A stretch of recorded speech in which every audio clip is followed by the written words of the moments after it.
வழின்னு எனக்கு தோணுது. அப்புறம் நம்ம ஊருக்கா, நம்ம பிறந்து வளர்ந்த அந்த வீடு, அப்பாவோட ஞாபகமா அந்த வீடு தயவு செஞ்சு யாரும் இந்த வீட்ல பேசாதீங்க. Hi guys, welcome back to Irfan media 2.0. இந்த வீடியோ என்ன அப்டேட் பார்க்க போனால் மகாநதி சீரியலில் என்ன மாதிரி போயிட்டு இருக்குன்னு பார்க்கலாம். மகாநதி சீரியல் ரொம்ப விறுவிறுப்பாக போயிட்டு இருக்குன்னு சொல்லாங்க. நம்ம இவங்க வந்து பார்த்தீங்கன்னா காவேரி ரெண்டு அந்த வீடை விற்க வேணான்னு சொல்லி ஒரு ஒத்த காலம் நிற்கிறாங்க. அவங்களோட மூத்த அக்கா வந்து பார்த்தீங்கன்னா வித்தே ஆகணும் அப்படின்னு சொல்கிறாங்க. ஒரே ஆரிமெண்ட்டாக போயிட்டு இருக்கு. நீ இங்கே இருந்துகிட்டே வந்து விற்கக்கூடாது, அது பண்ணக்கூடாதுன்னு சொல்லிட்டு இருக்க. ஆனால் பசுபதியை வந்து பத்திரத்தை நம்ம கிட்ட கொடுத்துட்டா நீ நினைக்காத, இதேவே வந்து பார்த்தீங்கன்னா வேற மாதிரி கேம் விளையாட ஆரம்பிச்சிடும் அப்படின்னு சொல்கிறாங்க. எது இருந்தாலும் நீ அங்கே போய் பார்த்து பேசிக்கோ, எதுக்கு இங்கே ரெண்டு இப்போ கேமரா பார்த்துட்டு இது மாதிரி பேசிகிட்டு இருக்க அப்படின்னு சொல்லி அவங்க அக்கா வந்து நல்ல கேள்வி கேட்குறாங்க. காவேரின்ட்டு ஒரே வார்த்தை சொல்கிறாங்க, அந்த வீடு விற்கிறக்கு எனக்கு இஷ்டம் இல்லை, உங்களுக்கு விற்கிற இஷ்டம் இருந்தால் நான் வந்து ஒத்துக்க மாட்டேன் அப்படின்னு சொல்லி காவேரி அவங்க ஒத்துக்கால நிற்கிறாங்க.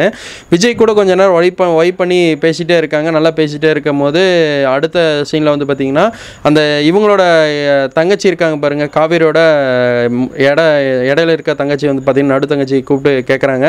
அங்கே வந்து பார்த்திங்கன்னா அவங்களோட ஹஸ்பண்ட் வந்து இந்த மாதிரி பண்ணுறது சுத்தமாக சரியில்லை அப்படின்னு சொல்லி ரொம்ப அப்செட்டாக உட்காந்துருக்காங்க. அவங்க அம்மா வந்து இருந்துட்டு இவனை வந்து முடிச்சு விட்டுலாமா, இவளை முடிச்சு விடலான்னு சொல்லி நான் நல்ல ஒரு வக்கீலை பார்க்குறேன் அப்படின்னு சொல்லி இது பண்ணுறாங்க.